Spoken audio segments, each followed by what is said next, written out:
ज्ञान है, लेकिन जिसको ज्ञान कहते हैं वो ज्ञान नहीं। इसलिए यहाँ के साइंटिस्ट जो है वो भी घोर अज्ञानियों की ही श्रेणी में आते हैं। आप कितना भी साइंटिस्ट, कितना भी बड़ा विज्ञानवेत्ता हो, किसी भी पदार्थ को निर्माण कर सकता हो, इसके बाद भी वह इस संसार का घोर अज्ञानी है। जैसे एक दूसरा अज्ञानी है, ऐसे वो अज्ञानी, उसको भी पता नहीं है कुछ, बस उसको पदार्थ का ज्ञान नहीं है, वो अशिक्षित है। आपको पदार्थ का ज्ञान है, किंतु ते नहीं केवल। किंतु शब्द वाले जानते हैं कहां लगता है? वाक्य अपूर्ण वाक्य कोई पूर्णता के लिए और द्वितीय अर्थ का ज्ञापक होता है। बोले ऐसा है जैसे बानरों ने कहा कि भाई जो कोई जाएगा लंका जाएगा, समुद्र पार करेगा, वही लंका जाएगा। नारायण तो अंगद कह हम जा तो सकते हैं, किंतु इसका मतलब है कि ये पूर्ण वाक्य नहीं हुआ। अब किंतु क्या है? बोले लौट नहीं पाएंगे। इसका तात्पर्य ज्ञानी तो हम मनुजा सत्य, ये बात तो सही है, सत्य है कि अन्य पशुओं पक्षियों की अपेक्षा मनुष्य ज्ञानी है। किस विषय में? किंतु ते नहीं केवल। वो मात्र पशु आपके जैसे ज्ञानी नहीं है, बाकी जितने अज्ञानी हुए हैं उतने ही आप। क्योंकि समस्त जंतो हो विषय गोचरे ज्ञानमस्ति। जितने भी पहले श्लोक में उन्होंने कहा ज्ञानमस्ति समस्तस्य जंतो हो विषय गोचरे, विषय भोग के विषय में तो सभी जीव एक समान ज्ञानी है। सबको भय लगता है। अभी आप बंदर को कोई चीज दो, गाय को दो, कुत्ते को दो, पहले सूंघते हैं तब खाते हैं। और आपने ऐसे हो कि बिना सूंघे खाते हो, इसलिए कोई बासा खा रहा है, कोई ठेला में खा रहा है, खाता है कि नहीं? तो इस दृष्टि से तो पशु ज्यादा अच्छे कहलाए आपसे, क्योंकि आप वो खा रहे हो जो पशु भी नहीं खाते। हम लोग अयोध्या में कथा कह रहे थे सुग्रीव किला। आप अकेली, आप थोड़ी ऐसी हो, यहाँ की माताएं थोड़ी अकेली ऐसी है। तो हमको, और वह सुग्रीव किला जो है पूरे अयोध्या का प्रधान किला समझ लिया। वहां के जगत गुरु रामानुजाचार्य जी जो थे उनको प्रतिवादी भयंकराचार्य कहते थे। शरीर पूरा होगा पूज्य श्री पुरुषोत्तमाचार्य जी महाराज, उनने कथा सुनी मेरी, पूरी के शंकराचार्य जी ने कथा सुनी। कितने लोगों को मैं बता, महापुरुषों को कथा सुना के मैं कृतार्थ हो गया। तो उन्हें चना दिए, तो हमारा छोटा भाई भी था नंद किशोरी, तो हम खिड़की से बंदर आते थे अयोध्या में। तो बच्चा जैसे ही बोला, मैंने कहा लाना भाई चना, तो मैंने जैसे ऐसे चना किए और उसने हाथ डालने का प्रयास किया, उसकी माता बदरिया ने उसको खींच लिया और हमें डांटने लगी। यही तो आप करते हो। ज्ञानमस्ति समस्तस्य जंतुर विषय गोचरे। उस बदरिया ने देखा कि कहीं ऐसा ना हो कि हाथ डाल दे और ये पकड़ ले। ये ज्ञान तो जो आपको, वही तो बानर को है, और हमसे नाराज हुई, उसको तो पकड़ लिया और गले से चिपकाया और हमारे ऊपर। मैं कहा माता जी हम समझ गए, लेकिन हम नहीं पकड़े। हम नर्मदा तट में मोटी कोरल में थे प्रांजल जी के साथ। वहां एक देखा, हमने केला ले लिए इतने सारे कच्चे पत्ते। वहां बहुत अच्छे बंदर आते थे। तो हम लोगों ने क्या देखा कि एक सबसे छोटा बच्चा, उसको 3 बच्चे खिला रहे थे, उससे थोड़ी वो बड़े थे। वो पकड़े, अचानक पता नहीं क्या हो गया कि छोटा बच्चा गिरा और उसके यहाँ हाथ में लग गया। और गिरा और किच किच बोला तो उसकी जो माँ बंदरिया थी वो आई, तो सबसे पहले उनको एक एक थप्पड़ मारा जिसने गिराया। और वो छोटे बच्चे को क्या कहे, उसने ऐसे दिखा रहा था, तो उसने ऐसे हाथ पकड़ा और ऐसे चूम लिया।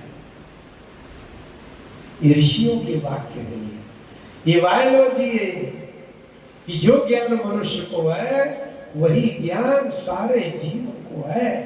आप में और बंदरों की क्रिया में है, कुछ है कहीं, किंतु ते नहीं केवलम, केवल इतना ही नहीं है कि बस आपको यहाँ का ज्ञान हो गया, बड़ा भारी मनुष्य बन गए।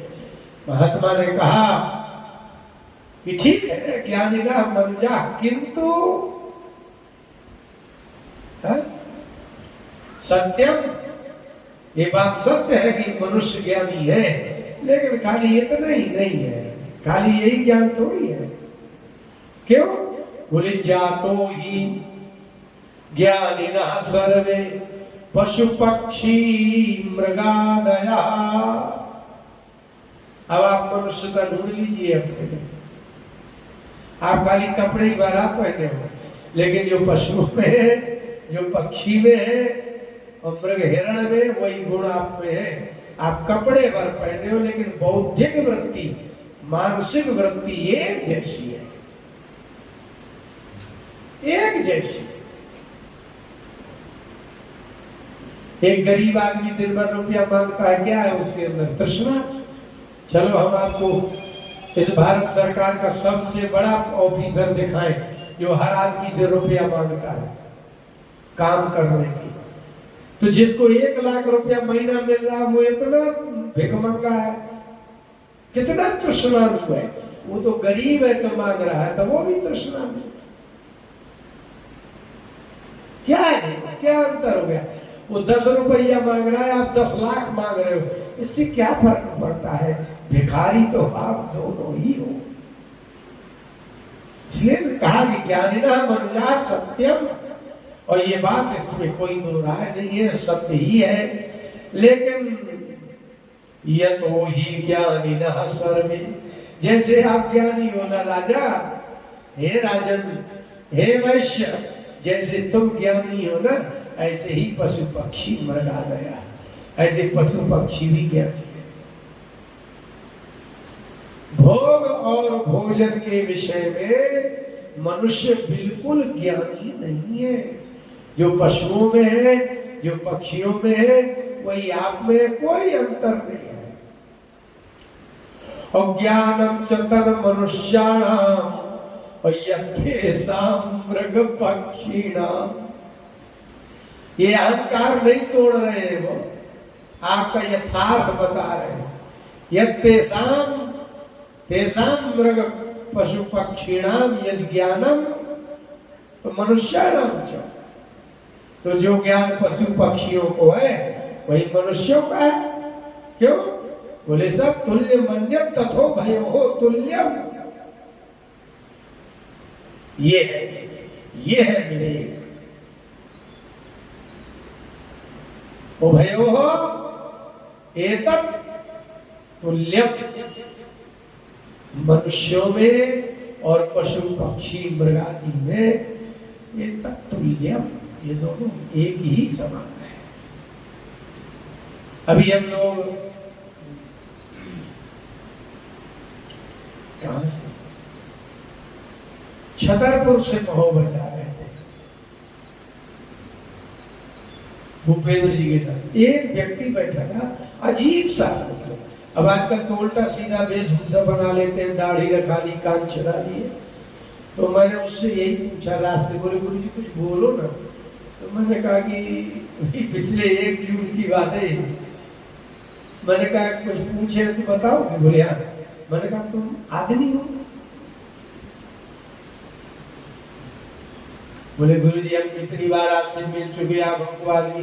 मैंने कहा चल तुम आदमी हो? बोले हाँ। मैं कहा ब्राह्मण हो? हाँ। मैंने कहा कोई 5 लक्षण आदमी के बताओ। तो 5 लक्षण एक भी नहीं बता पाया। तो मैं कहा चलो छोड़ो, पशु के लक्षण बताओ। तो पशुओं के बोले जो दूध देते, मैंने कहा भैया जो नहीं देते दूध उनके लक्षण बताओ। आदमी की इतनी बुद्धि नहीं है कि वो कुछ बता सके। मगर तुम नहीं बता पाओगे। अब बोले क्या बताओ जी? मगर एक आध लक्षण। तो मैंने उसको बताया, मैंने कहा देखो पशु कहीं भी मल मूत्र करता है उसको लज्जा नहीं आती है। हाँ ये लक्षण है गुरु जी। मैंने कहा कहीं भी खा लेता है उसको कोई समस्या नहीं आती। हाँ मैं कहा इसमें तुम में दोनों मिल रहे हैं कि नहीं? वो तो मिल रहे हैं। हम भी कहीं भी मल मूत्र कर ले, कहीं भी खा ले, किसी का भी बनाया, कभी का भी बनाया, कुछ भी बनाया, मगर मिल रहे हैं लक्षण। पशुओं के 5 लक्षण लिख लीजिए और अपने मिला लीजिए।